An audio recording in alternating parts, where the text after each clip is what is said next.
I've been really waiting for us to record this episode. It's Tim Haldorsson. He's a founder of Web3 marketing agency called Lunar Strategy. I think they're very special. And I'm excited that today we're going to be talking about Tim's personal experience, how they're growing the agency, how they started it, and how they created a perfect, I think, organic growth engine. And I really want to learn everything about it. Hi, Tim. Welcome. Yeah, happy to be here today and talking about Web3 marketing and focusing on helping great companies grow and build communities. So super happy to be here today with you and excited to get into the questions and talk about the story and how we have been growing as a company and how we have been helping different projects with their internal growth. Welcome to Web3 Marketing Podcast. I'm Dasha, and this is a second season supported by Internet Computer. We're interviewing Web3 founders and marketing leaders from around the world. Tune in to listen to their insights and real Web3 marketing cases. Let's start with giving our audience a thought about who you are. What do you guys do at Lunar Strategy? Yeah, so myself, I have been working in marketing the last about 8 years. And then back in 2017, I got into crypto. So that was on the way up in the market. And then I went all the way down. Then back then it was like crypto and NFTs were like a hobby. I got my first NFT back in 2018. Back then it was more like a hobby. And that's something I did on the side with my normal job being in marketing. And then in 2019, I started to combine the two. So like my hobby with what I did and what I was good at. And that was storytelling and growing projects. So back then I was working as a consultant, helping different ICO projects with their marketing strategies, go to market approach, storytelling, and how to build communities. Then over the last about 3.5 years, I grew the agency from just myself until we are about 15 people right now in the team. And we have helped around 200 Web3, NFT, DeFi, GameFi projects with their marketing strategies over the last 3 years. And helped them raise tens of millions of euros in funds and done a lot of good for the genuine companies that are actually trying to provide great user experience. So we are very careful with what projects that we work with to make sure that all of the projects that we take on have underlying value add to the users and the community's life.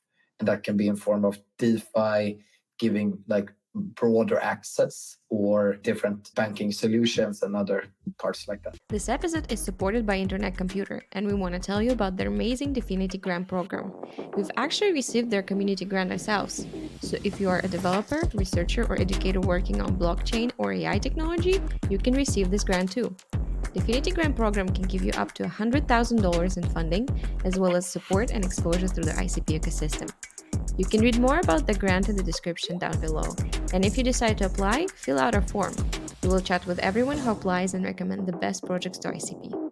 Don't miss this chance to get funding and join the community of innovators.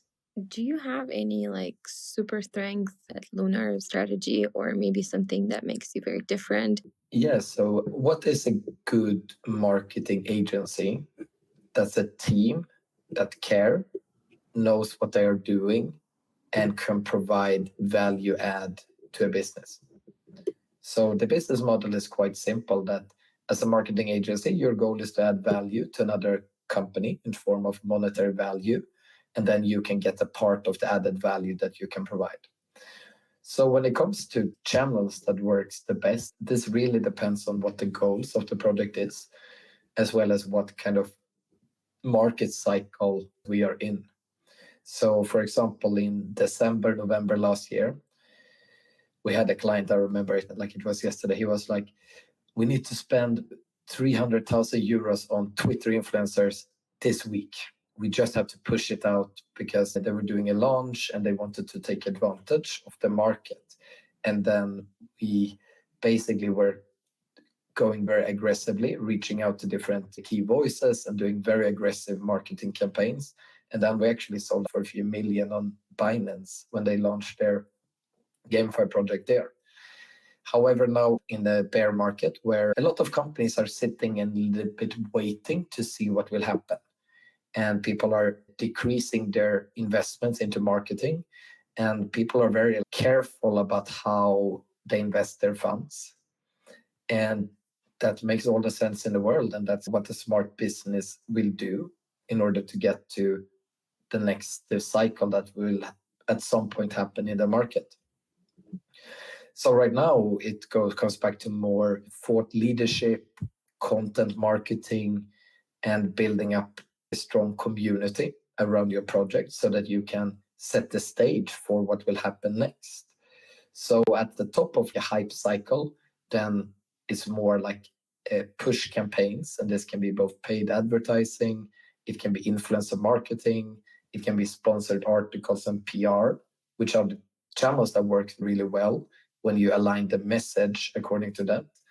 But right now, in a slower market, then Twitter organic, with creating Twitter threads that are educational content, creating a blog, guest posts, and focusing on providing value in the marketing is what we see works really well. Content marketing, press releases, as well as influencer marketing is always a channel that is very valuable.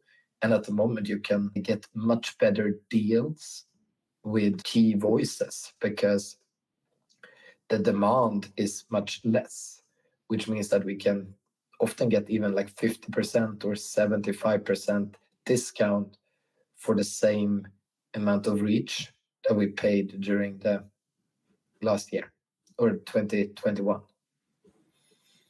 So basically, the time is now to promote. If you have some budget, it's time to act. It depends, because it's important that you can survive. We do not know how much longer it will continue like this. So if you have funds, at least to start dipping your toes a little bit and setting the stage for what will happen. But if you are like a company that is pre-revenue and don't have any money coming in, then I think it makes a lot of sense to plan for at least a year, 2 years ahead, so that you have a good runway to be able to build up your project.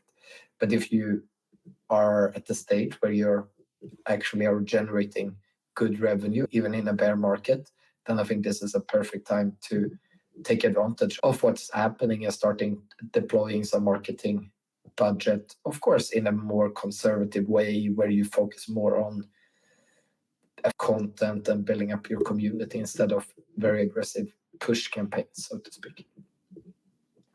It's interesting that also everything that you mentioned, like all the channels and especially content marketing, is something that you use as well to promote your agency. So far, I think the marketing you do for yourself is almost one of the best ones I've seen among the agencies. And we interviewed a few and we met a lot of agencies in the past couple of months. So yeah, it really impressed me. And I was like, wow, I really want to learn how you guys doing it. So let's think about the time when you just started your agency. How was it? What was the main challenge? And how were you basically getting the first clients? Back in the beginning, when I started about 4 years ago, initial clients I got from Fiverr and Upwork, these gig platforms. And that was when I was working as a consultant. And what I saw was that in all meetings, I almost got the same questions. These were questions like, why is my Facebook ads getting disapproved? Or why is my Twitter ads getting disapproved? So what I started with quite early was creating content around these questions so that I could reply very quickly to the client.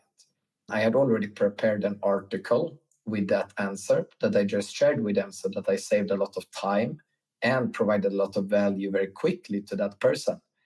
And that's kind of in the beginning how the content strategy that I was implementing was born. Then, of course, in the beginning there, I was following the leading voices in content marketing, which is like HubSpot is one of the leading ones. Neil Patel is also a brilliant content marketer, and a few of these. But there wasn't anything similar in crypto or for NFTs or for ICO projects. So in the beginning then, we did like a similar approach, but with a Web3 twist, and took our own examples and case studies and how we approached it for the crypto market.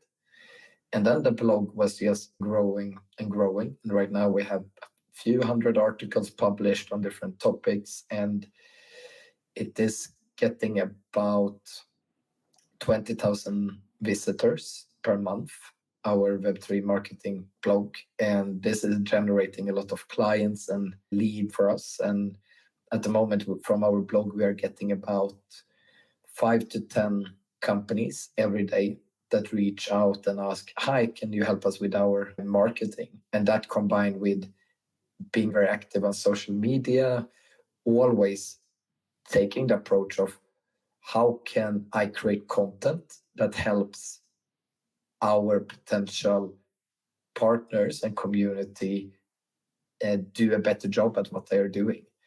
And for us, it's like giving tips on content strategies, giving tips on Facebook ad strategies, giving tips on Twitter growth, how to create a Twitter thread. And then we create guides around these topics, which is usually like a 15 pages free PDF that somebody can download. And then quite often why a company reaches out to us is because they know what to do, but they don't have the time to do it, as well as they also want to make sure that the person that actually does it for them has the experience and knows the best practices. So at the moment, we get a lot of inbound, which basically has catapulted the business to grow to where we are today. Sounds amazing, but how do you get so much attention for your articles? Why do you have so many monthly visitors? Like, what's basically the recipe here? So if you could use like an example, if you're just standing by yourself in the middle of the forest and talking about marketing, nobody will hear you.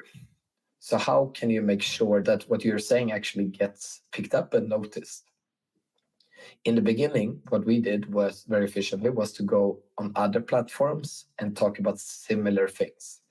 This was different. For example, on marketing blogs, we were providing guest posts about marketing in Web3.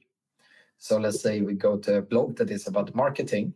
Okay, then we have a unique story to share with them because we can tell their audience about Web3 marketing, and then we get links back to our own content. So what we started there was to reach out to different blogs, podcasts, YouTube channels, and different places to ask like, hi, kid, your audience, we can clearly see in the numbers that your audience wants to learn about NFT marketing, crypto marketing. Can we write a guest post for you? Here is what it would include. And then when we did a very personalized approach like that, then we started to get traction. And then we got links back to our own content, and it helped with the SEO rankings. Same for social media. We did a similar approach where we go and talk to other companies and platforms, audiences, in order to, in the long term, provide value and spread our message. And then also on our blog, we got a lot of links back to our content after some time because we had authoritative content that they could add into their own article. It's really interesting. I'm just curious, how long does it take? Because you've been doing this for years, but let's say we're talking to a founder of a Web3 marketing agency, or basically any, to be honest, agency, right? And they want to start their content marketing. What should be their expectations? Because I notice a lot when people work with community building and content marketing, they want instant results, but spoiler, this is not exactly how it works, right? So you got to plan ahead, got to understand that it will pay off, but just with time. So I'd really love you to explain to our audience, really evaluate if they can pull this off, if they can start this right now. So of course, this is always back to a capacity and budget question, because of course, building up a long-term strategy, you can do it much quicker if you have some investments to put behind it. What I would say in general, we often see results after at least maybe 2 to 3 months. Where I generally start is if you have a company, you have a community, then what I would start with is interviewing the community manager. Ask this person, what are the most common questions that people ask? Okay, that could be like a guide to how to use the NFT, how to use the protocol, or it could be a guide to this, it could be a guide to this, it could be a guide to that. But then write down a list of the 10 most common questions that your community gets. And then start with that. Create an article around each question. Instead of just having an FAQ, you can expand on it and add more value to the answer. And then you can have those 10 most asked questions as your first content setup. Then afterwards, if you can get out 3 articles a week, that would be a very good amount, because then you can quite quickly kickstart the authority building. And then if you can do 1 to 2 guest appearances or articles posted on third-party websites per week, I think that would be ideal. Here there is a lot of easy wins that you can do with listing your blog into different directories. And there is a lot of crypto sites that have in like their footer, we accept guest posts. And if you can provide a guest post that is non-promotional, so not just talking about your own project, like you're talking about more general terms, and then you add links back to your content, then you can quite quickly get it up and running there. And then in the beginning, know what the goal is. What keywords are you trying to grow on? Do you have a list of keywords that you want to grow on? And how can you combine the keywords that you want to grow on with your most asked questions within the community so that you can get started? Then traffic is valuable, but what is the end goal of having traffic if you don't have any call to action or anything like end goal? Here I would generally recommend to have like a PDF to download, non-promotional, just providing value, or a discovery call or some kind of value add, not just like buy this, just have a step there in the middle that is, how can I help you? Okay, so this is how we help companies with this. For example, on our end, if you read an article on our website about go-to-market PR strategy, we have a guide that is 20 pages of just best practices and tips for your PR strategy. And then when they've read this, if they're interested in learning more, then they can book a meeting with us or they can contact us. But after that, you have created your first content, then provide more value in the next step, and then even more value in the third step, so that you focus your whole content strategy around like, how can I help my community and how can I help the users and make some part of their life or their role a bit easier. What do you think about newsletter vs blog? What you could do is you could take one guest appearance, transcribe it, put it into ChatGPT, and ask it to create a blog article and a newsletter out of it, so that you combine a guest appearance to all 3 channels. That's probably what I would do to reuse the same content. Let's say, for example, you have as a goal to do a weekly podcast. Ask for a transcribed version of it. Then you just take this transcript, put it into an AI tool to create an article out of it, and then a newsletter out of it. And then you can reuse the full content on all channels. This is exactly why we do this podcast, for the advice like this. Thank you so much. I love that. I think it's very practical and like just go and do it. Do you use any other tools for content marketing? You mentioned HubSpot. I know they have a lot of things on the platform, right? You now mentioned this AI tool. Do you use anything else? I think Copy AI and some other tools, they're out there.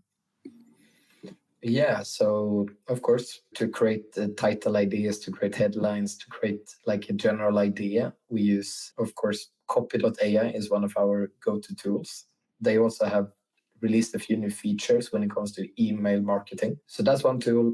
And then also, of course, ChatGPT and also DALL-E. Another tool is Surfer SEO, which can also help with creating like an outline of an article. Yeah, so there are a few good tools, and especially when it comes to AI tools, you can create so much more of higher quality with less time. And then SEMrush is our go-to tool for SEO and keyword research and coming up with the keywords that we want to focus on. But in the beginning, I think you did some outbound, right? If you did, maybe you can give some advice as well. I think the first 2 years of our business, we were 100% inbound.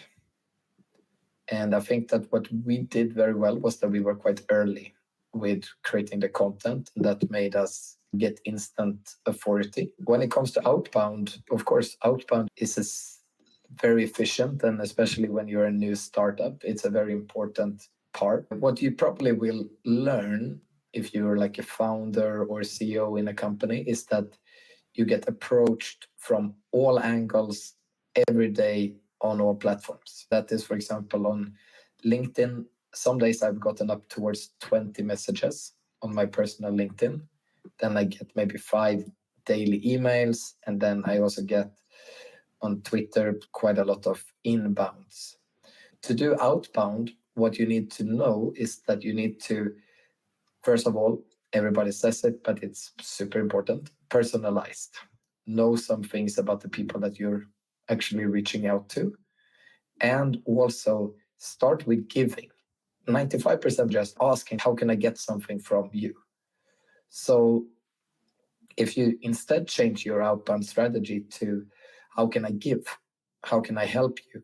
How can I give something of value to you? And then you figure out like what's your market and what do they need? And that could be like, okay, so I can help you with a free article, and then be specific, not just copy paste. How can you help this person? If you change your approach to that, then outbound becomes much easier because you are approaching people with the idea of giving. And if you can come up with something that the other person wants, and then you have a way of giving it to them, then you can come a very long way with outbound as well. Because everybody wants to find opportunities. And if you have an opportunity for them, then of course they want to get in contact with you, but they will not reply if you are just trying to get something from them right away. What about your internal processes? Did you have any challenges when you were hiring people and when you were growing? Something that you could share that will be valuable for Web3 marketing founders? Yeah, you see a lot of companies that have just raised funds. They hire a lot, and then they fire a lot, and then they raise funds, and they hire a lot, and then they go in that cycle. I think what a lot of companies should do, and of course this is me coming from the marketing agency perspective, is that instead of hiring a PR manager, social media manager, community manager, and like hiring the 5 different roles for your marketing team, you could hire one person that is a CMO, and then have an agency that works like an executing arm and that can provide all of the other ones at a fraction of the cost. So I think it's important to focus on like working with agencies, working with freelancers, and working with professionals and consultants in order to maintain your company finances, because to do a lot of hiring in a very volatile market is a challenge. And now you see even Coinbase, they fired 20%, and now they did another 20%. Probably they will have to do another one soon as well. And it's not a good cycle, and it's not a good way of operating as a business. And that's why it's important to have external providers that can come in and to make sure that you can maintain like a sound finances for your company, as well as not having to worry too much about the team operations, because we have plug and play extension to your marketing team. I think the biggest challenge that we have seen is unsound business models that are not bear market proof. And this also comes back to like us as a business. We have actually now have had to downsize a little bit our team as well over the last 3 months to basically come back to focus more on our core value. We are still a team of 15 people, and then we have 3 consultants that provides some support in some areas. We could have hired a lot more, but we are strategically trying to focus on becoming more effective and efficient as a team by using AI tools and automation where it's possible.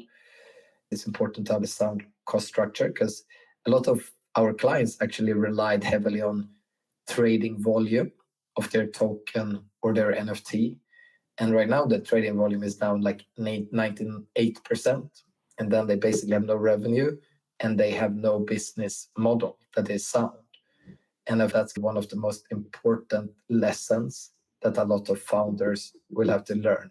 And that is to create a strong business model that is relying on less volatile revenue streams than trading volume. I can agree, especially what's surprising for me is when somebody is hiring new people to the marketing team, maybe SEO, maybe community, maybe something else, but they have never worked with it themselves. And instead of first consulting with somebody who's already professional at this and just figuring out, do you really need to hire this person? What kind of skills you need? What kind of level you need? Maybe you need a junior person. Maybe you need a senior person. Maybe you need an agency instead of this. Yeah, I think the lack of outreach for mentorship and consulting right now that founders still have, yeah, it's a serious problem. And I think we can do better there. Yeah. What are you planning for a Lunar Strategy in the future in terms of just where you guys going with your own strategy and also in terms of your content marketing, maybe community building as well? On our side, we have actually created an academy that is called Lunar Academy, focused on Web3 marketing. So that's kind of like continuing down the education side for good Web3 marketing. Then myself, I am going to different conferences. So yeah, from our side, we are focusing on expanding the Web3 market. And how we do that is with working with great companies, helping them grow, creating more educational content, and yeah, growing as a business. And right now we are hiring some roles as well internally and just focusing on improving what we do and optimizing our strategies. Of course, every single person in our team holds crypto, which has not been a good year for that part, but it's important that everybody in our team and everybody that works with Web3 marketing knows how it works and what's happening. So I think it's important to have Web3 native people that are both educating the market, but also the Web3 native people that are working on improving and building up the new framework that is needed for Web3 marketing, which is based around value marketing and providing value up front and focusing on not how can the community help my project, but how can I help my community and how can I make lives of the people in my community a little bit better. Could be with education, could be with access, could be with this or that, but focus more on back to that, genuinely, how can I help my community want to stay in the community?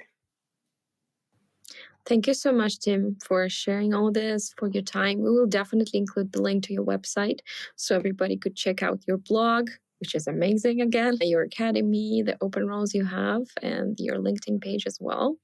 Thank you so much. It's been a big pleasure for me, and hopefully we'll chat again on this podcast. Yeah, super happy to be here. And on Twitter, I'm very active and tweeting out different growth tips, strategies. So if anything, just reach out on Twitter and I will do my best to respond and give my best possible feedback to questions. Thanks for listening. If you enjoyed this episode, like and follow us for more. We also have a newsletter and a Telegram channel. Check it out at web3marketingpodcast.co. See you in the next episode.